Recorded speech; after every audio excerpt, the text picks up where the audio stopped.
नमस्कार। डी राजस्थान के कार्यक्रम कानून की बात में आप सबका बहुत बहुत स्वागत है। दर्शकों, हमारे देश की आर्थिक औद्योगिक उन्नति के और प्रगति के जो मुख्य कारक हैं वो हैं कंपनीज, इंडस्ट्रीज और इसके साथ हैं फैक्ट्रीज। आज हम फैक्ट्रीज के बारे में चर्चा करेंगे, जिसे हम कारखाने के रूप में भी जानते हैं। आप सोच रहे होंगे कि ये तीनों अलग अलग हैं। जी हाँ, ये तीनों बिल्कुल एक दूसरे से भिन्न हैं, जुदा हैं। इसीलिए इनके लिए कानून भी अलग है और इनके लिए कायदे भी अलग हैं। तो फैक्ट्रीज के बारे में चर्चा करते हैं, जिसके तहत हम लेंगे कि फैक्ट्रीज क्यों बनाई गई हैं, उसके क्या उद्देश्य हैं, उसके लिए क्या प्रावधान है, क्या उसके लिए नई नई धाराएं लाई गई हैं और कौन कौन से उसमें नए जुड़ाव किए गए हैं, जिससे मनुष्य जितने भी काम उसमें काम करते हैं, चाहे वो पुरुष हो, महिला हो या बच्चे हो, उनको क्या सुविधाएं मुहैया करवाई जा सकें। तो इन सब प्रश्नों को हम लेंगे हमारे आज के कार्यक्रम में, जिसका शीर्षक है कल कारखाने और कानून। और इसकी जानकारी देने के लिए स्टूडियो में मौजूद हैं हमारे आज के विशेषज्ञ। आइए लेते हैं इनका परिचय। आप हैं श्री अमितोष पारिक जी। अमितोष पारिक जी, आपका हमारे आज के कार्यक्रम में बहुत बहुत स्वागत है।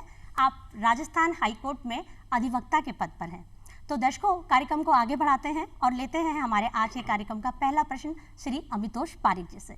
अमितोष जी, जैसा कि अभी मैंने इंट्रोडक्शन में बताया कि हम लोग फैक्ट्रीज, जो स्पेशली फैक्ट्रीज है जिसको हम कारखाना कहते हैं, उसके बारे में चर्चा करेंगे। तो फैक्ट्रीज जो होती है या जिसको हम कारखाना हिंदी में कहते हैं, इसको एक आम आदमी एक आम भाषा में कैसे समझ सकता है? जी, सबसे पहले तो शीर्षक को समझने के लिए उसकी विशिष्टता को भी समझना आवश्यक है।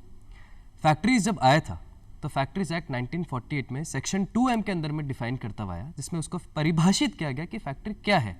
और इसीलिए फैक्ट्री के अंदर में 10 जने या 10 से ज़्यादा कोई भी काम करते हैं बिजली के सहयोग से, तो उसको फैक्ट्री की परिभाषा में रखा गया। लेकिन 20 और 20 से ज़्यादा कोई भी कार्य करते हैं या कार्यरत होते हैं बिना बिजली के सहयोग के, उसको भी फैक्ट्री की परिभाषा में रखा गया। तो देखा जाए तो परिवार में काम करने वाले लोगों को फैक्ट्री की परिभाषा में नहीं रखा गया। इसलिए नहीं रखा गया क्योंकि फैक्ट्रीज के अंदर में कानून अलग चलता है। आप परिवार की जब बात करते हैं तो वहाँ पे कानून की अलग बात होती है। तो फैक्ट्रीज 2M के अंदर में डिफाइन करी गई 10 से ज़्यादा, मैन्युफैक्चरिंग विद पावर 20 और more than 20 manufacturing without power. लेकिन इसके अंदर में सरकार ने कानून को ध्यान में रखते हुए एक्सेप्शन भी रखा। एक्सेप्शन रखा गया मोबाइल यूनिट्स जो आर्म फोर्सेस की है, एक्सेप्शन रखा गया रेलवे को, एक्सेप्शन रखा गया ईटिंग प्लेसेस को, होटल्स को, अन्य सभी तरीके के। इसलिए फैक्ट्रीज के अंदर में सिर्फ वही 2 बातें रखी गई। जी, मतलब आप कहना चाहते हैं कि अगर कहीं पर 10 व्यक्ति बिजली का उपयोग करते हुए अगर कोई काम कर रहे हैं तो वो फैक्ट्री की परिभाषा में आएगा। बिल्कुल।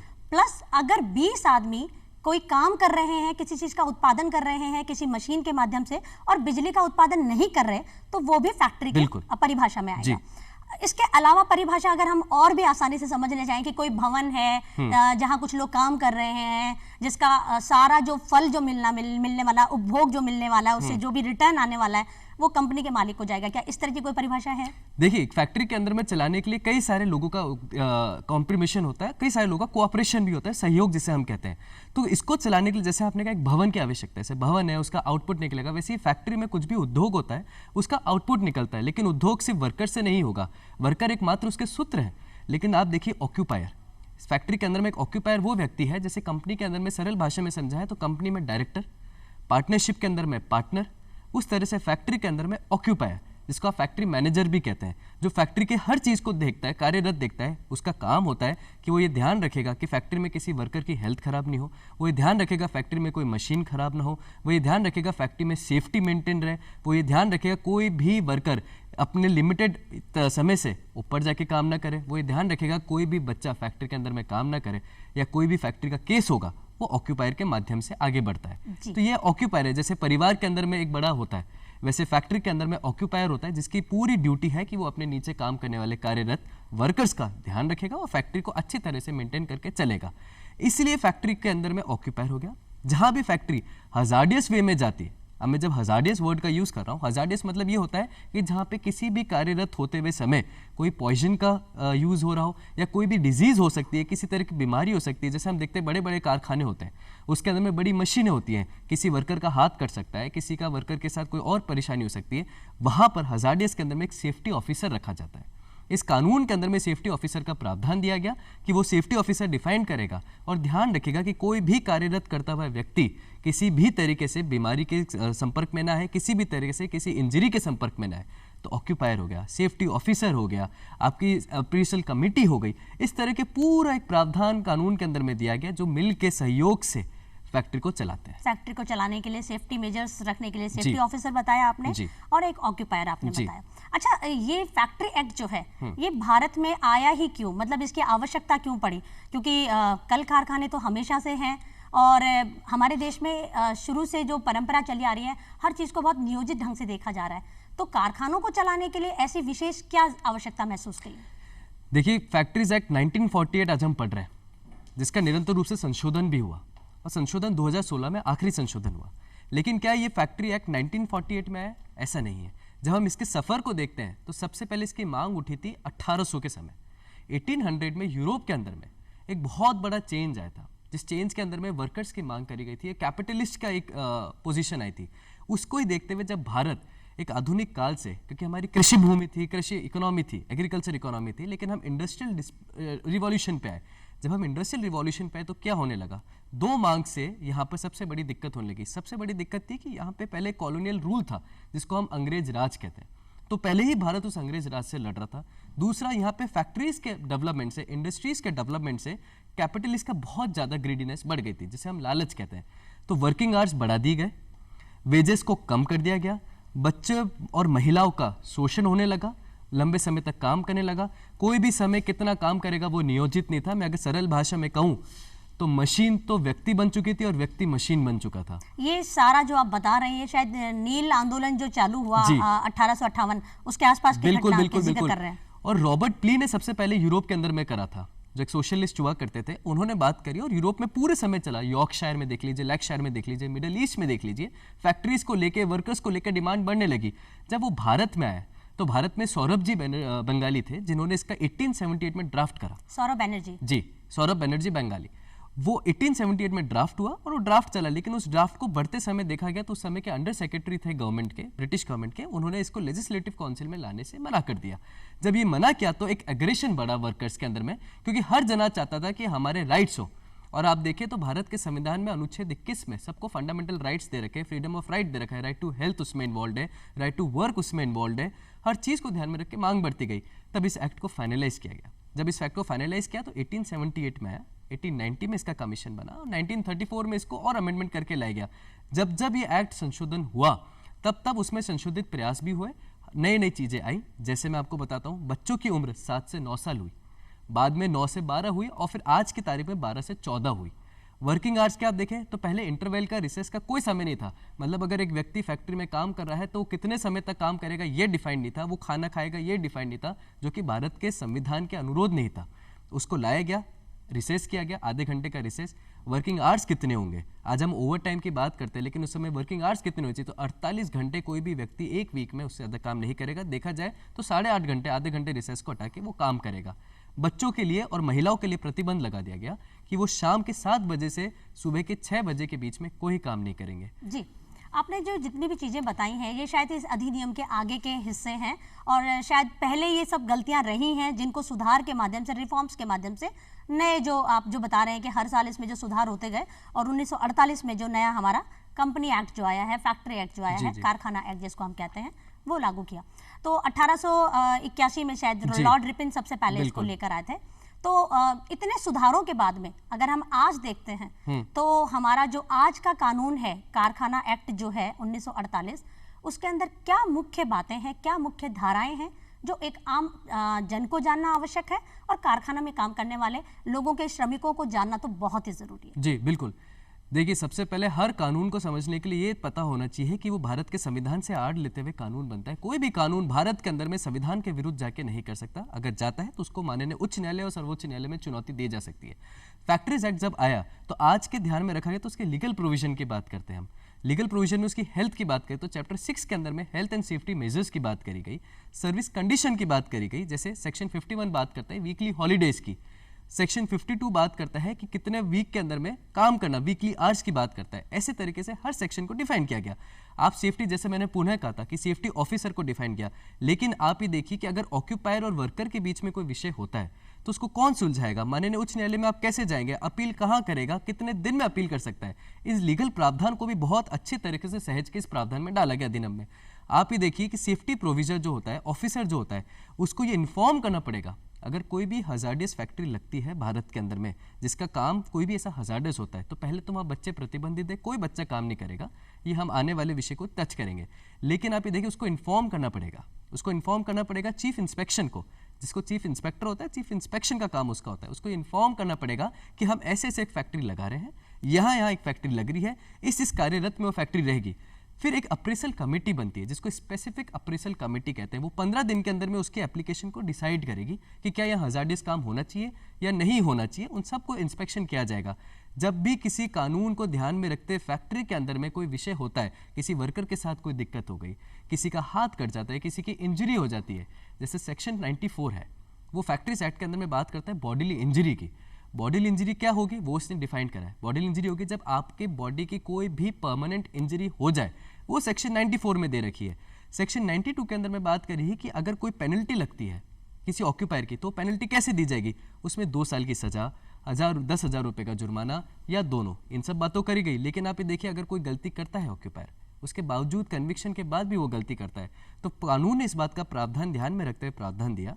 उन्होंने कहा कि अगर आप कन्विक्ट होने के बाद वापस उसी पुनः गलती को दोहराते हैं तो आपके फाइन बढ़ जाएगा। फाइन कितना बढ़ेगा? 1,000 रुपए हर उस दिन का बढ़ेगा जो आप कंटिन्यू गलतियां कर रहे हैं, पर डे के हिसाब से। बिल्कुल। तो आप ये देखिए कि फैक्ट्रीज एक्ट को बिल्कुल अच्छी तरह से वर्कर को भी ध्यान में रखा गया, वहां के प्रिंसिपल एम्प्लॉयर को भी ध्यान में रखा गया, वर्कर को डिफाइन किया गया। अब अगर आप ये देखिए कि वर्कर कौन होगा, हर व्यक्ति अगर कानून की राय लेते हुए कोर्ट में जाके बोलता है मैं वर्कर हूं और फैक्ट्रीज एक्ट का केस करता है, तो कोर्ट ये देखता है सबसे पहले कि वर्कर है या भी नहीं है। तो वर्कर कौन होंगे? वर्कर वो होंगे जो इस फैक्ट्री के अंदर एम्प्लॉय होंगे, या तो डायरेक्ट एम्प्लॉय होंगे या किसी एजेंसी के द्वारा एम्प्लॉयड होंगे। प्रिंसिपल एम्प्लॉयर की नॉलेज में होगा या नहीं होगा, ये भी उसमें बात रखी है। अब वो काम क्या करेगा? वो कार्यरत करेगा क्लीनिनेस से संबंधित, किसी कारखाने से संबंधित, किसी कार्य को देने, मैन्युफैक्चरिंग जिसे हम कहते हैं, प्रीमाइसेस की, मशीन की, किसी से भी संबंधित जो भी व्यक्ति उस कारखाने के अंदर में कार्यरत होगा वो वर्कर की परिभाषा में आएगा। और इसीलिए फैक्ट्रीज एक्ट के अंदर में वो लाया गया। तो ये बात ध्यान में रखी गई कि जब वो कानून बना रहे थे तो बच्चों को ध्यान में रखा, महिलाओं को ध्यान में रखा। जैसे पहले महिलाओं के लिए वर्किंग आवर्स नहीं थे, वो 11 घंटे काम करती थी। तो ये रिफॉर्म्स का पार्ट हुआ ना, ये धाराओं का पार्ट थोड़ी हुआ, ये रिफॉर्म्स का नहीं, पार्ट हुआ। पर आप ये देखिए कि उन धाराओं के अंदर में उस रिफॉर्म्स को लाया गया। तो रिफॉर्म्स तो बाद में आए, पहले धाराएं आई। पहले रिफॉर्म्स थे, रिफॉर्म्स के बाद में धाराएं बनी, पर उन धाराओं को ध्यान में रखा गया। जैसे रिफॉर्म्स और धारा को हम अलग ना देखें, जब जब रिफॉर्म भरे उसको धारा में लाया गया। ट्रांसजेंडर की जैसे आप बात करते हैं तो सेक्शन 66A लाया गया, जो भी हाल ही में हुआ। बिल्कुल 66A लाया गया। अब 66A क्यों लाया गया? तो रिफॉर्म क्या होंगे? रिफॉर्म होंगे मैम कि आप उनको इक्वल अपॉर्चुनिटी देंगे, रिफॉर्म होंगे उनको इफेक्टिव मेजर्स मिलेंगे, रिफॉर्म होंगे उनके साथ डिस्क्रिमिनेशन नहीं करा जाएगा। लेकिन इन रिफॉर्म्स को जब तक मैं धारा के अंतर्गत नहीं लाऊंगा तब तक उनको चुनौती भी नहीं दे पाऊंगा। इसलिए directive principle of state policy Bharat के संविधान में वो भी रिफॉर्म की बात करता है, फंडामेंटल राइट वो भी रिफॉर्म की बात करता है, लेकिन फंडामेंटल राइट चुनौती दिया जा सकता है, डीपीएसपी को चुनौती नहीं दिया जा सकता। इसलिए इन रिफॉर्म्स को फैक्ट्रीज एक्ट के अंदर में धारा के अंदर में संशोधन करके लाया गया। और आज आप ये देखिए कि right to health, right to worker इतने आगे बढ़ चुके हैं क्योंकि भारत के संविधान में उनको रखा गया। फिर आप ये देखिए सेक्शन 102, कौन प्रसंज्ञान लेगा इसका? आज मेरे साथ मैं वर्कर हूँ, कार्यरत हूँ, मेरे साथ कोई गड़बड़ होती है, गलती होती है, मेरे ऑक्यूपायर के ऊपर मैं केस करना चाहता हूँ, तो इसका प्रसंज्ञान कौन लेगा? क्या मैं सीधे उच्च न्यायालय में जाऊँगा या मैं सर्वोच्च न्यायालय में जाऊँगा या मैं लेबर कमिश्नर के समक्ष जाऊँगा? 3 महीने के अंदर जब भी ऑफेंस होगा, इसके 3 महीने के अंतर्गत में ही मैं इसकी शिकायत दर्ज करा सकता हूँ जो सेक्शन 106 में कार्यरत है और प्रावधान दिया गया है। उसके बाद मैं नहीं करा सकता। अच्छा अमितोष जी, आप सारी प्रक्रियाएं आपने बताई हैं। अभी क्योंकि आप और मैं जब बात कर रहे थे तो मैंने रिफॉर्म्स का, आप क्योंकि आप रिफॉर्म्स को जोर दे रहे हैं, तो मैं जानना चाहती हूँ कि अभी तक टोटल कितने रिफॉर्म्स हुए हैं आपके कारखाना एक्ट में और कौन कौन से मुख्य? 1880 से अगर रिफॉर्म्स की बात करें और 1948 पे एक्ट पे आते हैं और फिर 2016 में अमेंडमेंट लेके आते हैं, तो जब भारत के संविधान में भी 100 रिफॉर्म्स अमेंडमेंट हो चुके हैं, तो फैक्ट्रीज एक्ट के अंदर में हर बार रिफॉर्म हुआ है। मैं आपको रिफॉर्म्स गिनाता हूँ। रिफॉर्म सबसे पहले हुए चाइल्ड को लेकर कि वहाँ चाइल्ड काम करेगा। जैसे मैंने पुनः कहा था 7 साल का बच्चा काम कर सकता था, 8 साल का बच्चा काम कर सकता था। बाद में रिफॉर्म आए 9 साल का करेगा, फिर आगे बढ़े बच्चे की डेफिनेशन हाँ, बदल फिर आगे बढ़े बच्चा आया कि 9 साल का काम करेगा, लेकिन फैक्ट्रीज की डिमांड बढ़ने लगी, फैक्ट्रीज हजार्डियस में जाने लगी तो 9 से 12 को करा गया।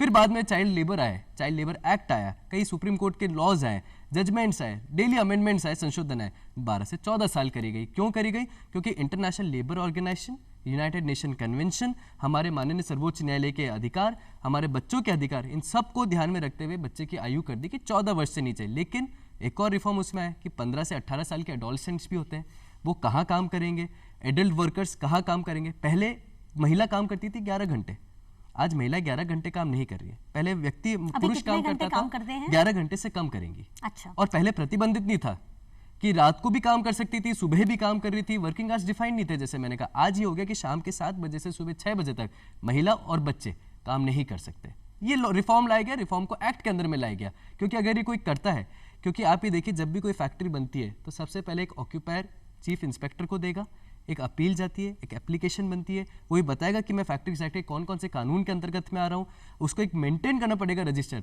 एक और रिफॉर्म मुझे याद है कि पहले एडल्ट वर्कर का कोई रजिस्टर नहीं होता था।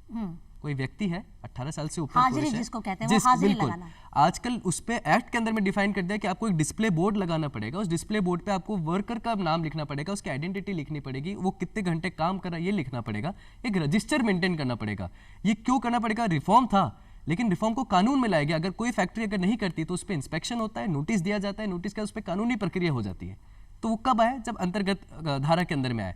फिर वर्किंग आवर्स में अब महिला का जैसे मैंने कहा 11 से कम कर दिया गया। पहले पुरुष 12 घंटे काम करते थे, उनको कम कर दिया गया। रिसेस होता नहीं था, ओवर टाइम मिलता नहीं था, कोई छुट्टी पे नहीं जा सकता था। इन सबको ध्यान में रखते आज 1948 के आखिरी संशोधन में, न्यूनतम संशोधन 2016 में आज फैक्ट्रीज एक्ट इस स्तर पे आ चुका है कि वहाँ पे हर व्यक्ति जो काम कर रहा है वो अपने अधिकारों पे काम कर रहा है, उसको उसकी तनख्वाह मिलती है। आप 15 दिन के अंदर में तनख्वाह देने का प्रावधान डाल दिया गया कि कोई भी महीने के 15 दिन में आपको तनख्वाह देनी पड़ेगी। उसके बाद आपको छुट्टियों की बात कर दी, कैजुअल लीव जैसे हम सरकारी दफ्तरों में देखते हैं, casual leave, working leaves, working holidays, weekly hours, इन सबको लाया गया। इसके लिए अवेयरनेस लाई गई। मैं इस पे भी आपसे चर्चा करूंगी कि वीकली आवर्स जो है और डेली आवर्स जो है या जो सैलरी जो उनको मिलती है, तनख्वाह जो उनको मिलती है। सबसे पहले मैं आपसे अब ये जानना चाहती हूँ इसके अंदर कि हम महिलाओं की बात कर चुके हैं, हम सुरक्षा की बात कर चुके हैं, हम कमिटीज की बात कर चुके हैं। इसके उद्देश्य क्या है? कारखाना एक्ट के मेन उद्देश्य क्या है? देखिए, उद्देश्य इसके बहुत सरल है और इसके नाम में छुपे हुए। अगर हम कोई कानून बनाते हैं तो उस कानून का जब हम पूरा एक्सप्लेनेशन देखते हैं, उस कानून का इंटरप्रिटेशन देखते हैं, जिसको कानूनी भाषा में इंटरप्रिटेशन ऑफ स्टैट्यूट कहा जाता है, तो आप देखेंगे फैक्ट्री एक्ट एक पर्टिकुलर कानून है। और उस पर्टिकुलर कानून को लाया गया क्योंकि इसलिए लाया गया कि हेल्थ ऑफ वर्कर्स को सबसे ऊपर रखा गया। जब आप उसका स्टेटमेंट और ऑब्जेक्टिव पढ़ेंगे तो हेल्थ को सबसे प्रावधान दिया गया, सेफ्टी के लिए लाया गया, वर्कर्स की वेलफेयर के लिए लाया गया, वर्कर्स की जिसको आप कहते हैं गारंटी के लिए लाया गया। क्योंकि आप देखिए ऐसे अलग अलग कानून है, पेमेंट ऑफ वेजेस एक्ट देख लीजिए, मिनिमम वेजेस एक्ट देख लीजिए, एम्प्लॉयमेंट कंपनसेशन एक्ट देख लीजिए, इन सब में से निकले हुए।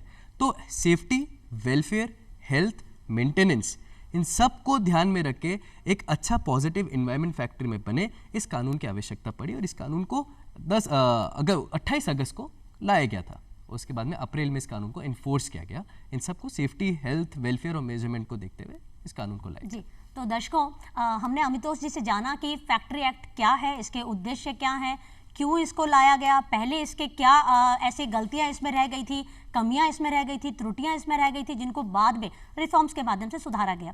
अब हम कार्यक्रम में आगे अमितोष जी से जानना चाहेंगे कि अमितोष जी, आप हमारे दर्शकों को अभी ये बताएं कि जो आपने सुरक्षा की बात की कि इसमें सुरक्षा रखी जाती है, तो एक फैक्ट्री जब बनाई जाती है तो मुख्य रूप से सुरक्षा का कौन कौन सा ध्यान रखा जाता है? देखिए, जब फैक्ट्री बनाई जाएगी तो उसमें ये देखा जाएगा कि फैक्ट्री सबसे पहले तो आपकी सिटी के अंदर नहीं होनी चाहिए, सिटी के बाहर होनी चाहिए। बाद में गार्बेजेस जो आप फैक्ट्री का आउटपुट जिसे देखते हैं, जो वेस्ट जाता है, वो क्या सिटी में जा रहा है, लोगों में जा रहा है, उससे क्या बीमारी हो रही है, उनका ध्यान रखा जाए। इसके लिए हर फील्ड में एक एनवायरमेंटल एक्सपर्ट होता है, एनवायरमेंटल लॉयर होता है, एनवायरमेंट स्पेशलिस्ट होते हैं, वो फैक्ट्री के इस पूरे एनवायरमेंट पे ध्यान देते हैं। साथ में आप जब वर्कर्स को करेंगे तो आप वर्कर्स ही देखिए कि पहले 500 वर्कर हुआ करते थे। जैसे सेफ्टी ऑफिसर की मैंने बात की तो वो कहा गया था कि 1000 या 1000 से ऊपर होंगे वहीं सेफ्टी ऑफिसर होगा, लेकिन आज 100 या 100 से ऊपर होंगे, वहाँ भी सेफ्टी ऑफिसर रखा गया। मतलब कि सिर्फ एम्प्लॉयमेंट के नंबर पे नहीं बल्कि उनकी सुरक्षा के ऊपर में ध्यान रखते हुए सेफ्टी ऑफिसर को रखा नहीं, गया। ये सुरक्षा नहीं, मैं पूछ रही हूँ कि जब फैक्ट्री बनाई जाती है इसीलिए ना, बता रहा हूं मैं, क्योंकि फैक्ट्री जब बनाई जाएगी तो आपको देखना पड़ेगा मशीन्स कैसी यूज हो रही है, उन मशीन को यूज करने के लिए प्रॉपर एक्सपर्टाइज है या नहीं है। जब आप हजार्डियस की वजह से मैंने बात करी, हजार्डियस ऑपरेशंस की जो बात खतरनाक करेंगे मशीनों तो के साथ उस या हजार्डियस रसायनों के साथ ऑपरेशन काम में करते हैं। बिल्कुल सेफ्टी ऑफिसर को ये बताना पड़ेगा चीफ इंस्पेक्टर को कि मैं इन हजार्डियस के अंदर क्या क्या सब्सटेंस यूज हो रहे हैं, क्या क्या तरीके के प्रोडक्ट्स यूज हो रहे हैं, इसके क्या फ्यूचर है, हमने एक्सपर्टाइज लोग को रखा है नहीं, एडल्ट वर्कर कितने हैं, इन सबको उसको डिटेल एप्लीकेशन भेजनी पड़ेगी। तो ये देखा गया कि फैक्ट्री सिर्फ ये नहीं कि मैंने कारखाना बना दिया और उस कारखाने के अंदर मैंने एम्प्लॉयर्स डाल दिए, वर्कर्स डाल दिए और मैंने उनका बेनिफिट आउटपुट सीख कर लिया, लेकिन उनका जब बेनिफिट आउटपुट सीख कर रहा हूं मैं उनको कितनी सुरक्षा प्रदान कर रहा हूं, मेरी फैक्ट्री कितनी सिक्योर है, मेरी फैक्ट्री किसी सिटी के अंदर तो नहीं आ रही, मेरी फैक्ट्री से किसी इन्वायरमेंटल इशू तो नहीं हो रहे, क्या मैं किसी डिफॉरेस्टेशन करके फैक्ट्री को बना रहा हूं, कोई लैंड एक्वायर तो नहीं कर रहा, कोई सरकारी जमीन पे फैक्ट्री तो नहीं बना रहा। इन सब को पूरी चीजों को ध्यान में रखते हैं। सिर्फ एक भवन नहीं है बल्कि वो एक कानूनी से प्रतिबंधित, कानूनी से जकड़ा हुआ एक भवन है जिससे आउटपुट निकलता है। जी अच्छा, भवन के बारे में हमने बात की, कारखाने के निर्माण से संबंधित हमने क्या क्या चीजें हमको ध्यान में रखनी चाहिए इसकी जानकारी ली। आप हमारे दर्शकों को अब ये बताएं कि जो ओवर टाइम की आप बात कर रहे थे, तो वो ओवर टाइम जो है वो किसको कितना मिल सकता है, साप्ताहिक कितना है, दैनिक कितना है और वार्षिक कितना है? देखिए, ओवर टाइम के अंदर में पहले बात क्लियर है कि मिनिमम वेजेस होने चाहिए। जब मेरे वेजेस होंगे तभी मैं ओवर टाइम करूंगा। कानून को ये पता था कि ओवर टाइम व्यक्ति के रिक्वायरमेंट हो सकती है, इसलिए ओवर टाइम को लाया गया और इसको एक चुनौतीपूर्ण से हटाया गया। लेकिन प्रावधान क्या रखा गया, सेक्शन 54 और 55 फैक्ट्रीज एक्ट 1948 में बात करते हैं। 54 बात करता है ओवर टाइम इन जनरल और 55 बात करता है ओवर टाइम उन फैक्ट्रीज में जो कि बहुत वर्क लोडेड फैक्ट्रीज हैं, जो हैवी फैक्ट्रीज हैं, जो बड़ी फैक्ट्रीज हैं। तो जब पहले 54 को टच करते हैं, सेक्शन 54 में बात करी कि कोई भी व्यक्ति 100 घंटे over time in A quarter नहीं कर सकता पूरे टाइम। लेकिन स्टेट गवर्नमेंट को ये प्रावधान दिया गया, सेंट्रल गवर्नमेंट को ये प्रावधान दिया कि आप इसको जरूरत समय समझ के बढ़ा भी सकते हैं और घटा भी सकते हैं। ऐसे ही सेक्शन 55 में भी लाया गया, जहां पे भी फैक्ट्री बड़ी है वहां पे ये प्रावधान लाया गया सेक्शन 55 के अंदर में स्टेट गवर्नमेंट और सेंट्रल गवर्नमेंट को कि आप 115 घंटे से क्वार्टर के 125 घंटे तक ओवर टाइम करवा सकते हैं। दो चीजें ध्यान में रखें कि वो पब्लिक इंटरेस्ट में भी होना 50 से 150 जी पब्लिक इंटरेस्ट में होना चाहिए। ये नहीं कि आपने प्रावधान ला दिया और ओवर टाइम बढ़ा दिया और वो पब्लिक इंटरेस्ट में नहीं, क्योंकि ओवर टाइम आप ये देखिए कि जो हाईली लोडेड फैक्ट्रीज हैं उनका कम होता है जनरली नॉर्मल किससे, हाँ क्यों, क्योंकि वहां पे पहले ही काम नॉर्मल चल रहा है। वो हाई लोडेड होती है तो उनका काम ऑलरेडी बहुत बड़ा होता अच्छा, है। इसका बहुत भुगतान कैसे किया जाता है ओवर टाइम का भुगतान? इसका ओवर टाइम का ट्वाइस करा जाता है। जो भी आपकी वेजेस होंगी इसका ट्वाइस आपको ओवर टाइम जो भी मानदेय है या आपके जो भी तनख्वाह है उसका डबल दुगना आपको दुगना। लेकिन उसमें बोनस एक्सक्लूड कर दिया गया कि आप बोनस आपको मिल रहा है उसको एक्सक्लूड कर दिया गया। आपके जो दूसरे आपको बोनस के रूप में मिलते हैं उसको एक्सक्लूड कर दिया गया। आपकी मिनिमम वेजेस आपको मिलेगी और साथ में उसका दुगना आपको ओवर टाइम करने का मिलेगा, लेकिन आपको ओवर टाइम स्पेसिफाई करना पड़ेगा। अच्छा, ओवर टाइम के बारे में आप बार बार बात कर रहे हैं। जनरल चीज मैं आपसे जानना चाहती हूँ कि ओवर टाइम आखिर हमारे देश में किनको लागू नहीं होता? सभी को लागू होता है? सभी को होता है। फैक्ट्रीज एक्ट के अंदर में सबको लागू होगा। इंडस्ट्रियल डिस्प्यूट जहां जहां कानून लगेगा, इंडस्ट्रियल डिस्प्यूट है वहां पे ओवर टाइम लागू होगा। जहां पे भी किसी चीज से कार्यरत फैक्ट्री के अंदर में कोई आउटपुट निकलता है, इसलिए ओवर टाइम रखा गया। आप ये देखिए, आप कंपनीज के अंदर में काम करते हैं वहां ओवर टाइम। क्या हमारे देश की ऐसी कोई सेवा है जिसमें ओवर टाइम लागू ना हो? ओवर टाइम हर जगह आप ये देखिए, जहां भी आप काम करेंगे, लेकिन आप ओवर टाइम कराने के लिए आपको लॉ दिया गया है। आप ओवर, जैसे फैक्ट्रीज एक्ट हम डील कर रहे हैं, तो ये नहीं कि आप ओवर टाइम अपने आप करा रहे हैं। ऑक्यूपायर ओवर जो आपका टाइम होगा ओवर टाइम, उसको सेल्फ डिस्क्रिप्शन पे नहीं रखेगा कि मेरी इच्छा है तो मैं मेरे कार्य जो कर रहा है उसको ओवर टाइम कराऊंगा। मेरे को अगर लगता है और ऐसा नीड है तो मैं ये डिफाइन करूंगा, स्पेसिफाई करूंगा कि मैं आपको ओवर टाइम क्यों करा रहा हूं, और आपको उसका फिर भुगतान डबल देना पड़ेगा, नहीं तो आप ओवर टाइम चुनौती में आ जाओगे। अच्छा, बहुत संक्षिप्त में आपसे जानना चाहती हूँ कि जो आप बालक की बता रहे थे कि पहले 5 साल था, फिर 7 साल हुआ, फिर 9 साल हो गया, अब 14 साल कर दिया। तो ये 14 साल बालक का है, वयस्क का है, महिलाओं का है, किशोर का है, इनकी उम्र को हम कैसे समझें? बहुत संक्षिप्त में। चाइल्ड जो बच्चा है उसके अलग अलग कानून के अंदर में अलग अलग परिभाषा है और अंतर्राष्ट्रीय कानून में उसके अलग परिभाषा है। कभी चाइल्ड 18 से कम को माना जाता है, जैसे आप जुवेनाइल एक्ट देखते हैं, जो अपराध करते हैं तो 18 से कम माना जाता है। लेकिन फैक्ट्रीज में जो काम कर रहे हैं उसमें इंटरनेशनल लेबर ऑर्गेनाइजेशन ने, यूनाइटेड नेशन चार्टर ने चाइल्ड की परिभाषा करी और ये कहा गया कि जो भी 14 वर्ष से कम है वो चाइल्ड है। मतलब जिन्होंने 15 साल पूरे नहीं किए। हाँ, और 15 से 18 को एडोलसेंट में रखा गया। 18 जिन्होंने पूरा नहीं किया, जिन्होंने 18 पूरा नहीं किया, 18 पूरा करते ही वो पुरुष की गिनती में आ जाएंगे, 14 से कम में वो बच्चे की गिनती में रहेंगे। इसलिए ध्यान में रखा गया और इसलिए बंधुआ मुक्ति मोर्चा केस हुआ था।